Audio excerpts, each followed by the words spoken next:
ഞാൻ ചോദിച്ചു കേട്ടോ, നിങ്ങൾ എവിടെ പോണെന്ന്? തേക്കടി. എവിടെ പോണെന്ന് ചോദിച്ചിട്ട് അത് പറയണില്ലല്ലോ. അതല്ലടി, മലയാളത്തിലല്ലേ പറഞ്ഞത് തേക്കടി.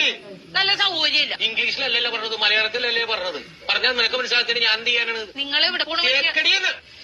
ഓ, എനിക്ക് കല്ലി കയറണുണ്ട്. നിങ്ങൾ എങ്ങോട്ടെങ്കിലും ഇറങ്ങിപ്പോയി എന്തെങ്കിലും പറ്റിയാ ഞാൻ അറിയുവോ? സ്ഥലം പറയാണ്ട്. ഇനി അത് പോട്ടെ, ആരെങ്കിലും നിങ്ങളെ തിരക്ക് ഇവിടെ വന്ന് എവിടെ പോയെന്ന് ചോദിച്ചാൽ ഞാൻ എന്ത് പറയും? നിങ്ങളെ ഇവിടെ പോണ പക്ഷെ അത് പറ ആദ്യം. തേക്കടി. ഇങ്ങനെ ഇരിക്കണ റെഡിയായില്ലേ? ചട്ടുമുണ്ടും തേക്കാൻ പറഞ്ഞിട്ട് അവള് തേക്കാനുള്ള നല്ല സൗകര്യല്ല തേക്കാനായിട്ട്.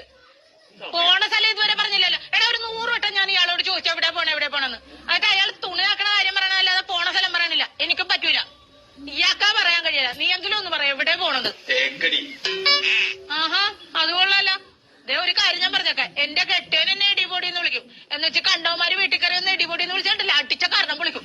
പറഞ്ഞ മനസ്സിലാവൂല, അതാണ് ഞാൻ പറഞ്ഞത്. ഞാൻ പെടാപ്പാട് വെട്ടിയിരിക്കണ ഇപ്പൊ ഇവിടെ കിടന്നു. നിനക്ക് എന്നാ കാര്യടാ എന്നെ ഇടിപൊടിന്ന് വിളിക്കും? ഞാൻ ഒരു വട്ടം പറഞ്ഞു, ഇനി ഞാൻ അടിക്കും, സത്യമായിട്ട് അടിക്കും ഞാൻ. മനസ്സിലായില്ലേ ഇപ്പൊ പറഞ്ഞത്? പിന്നെ പറഞ്ഞാലല്ലേ മനസ്സിലാവുള്ളൂ. പറയണ്ടേ? കോട്ടയം കുമളി വഴി തേക്കടിക്ക് പോകണെന്ന് ഞങ്ങ ടൂറ് പോണേണ്. ടൂറ് പോണ തേക്കടിയുടെ കാര്യമാണെന്നാ പറഞ്ഞത്. എനിക്ക്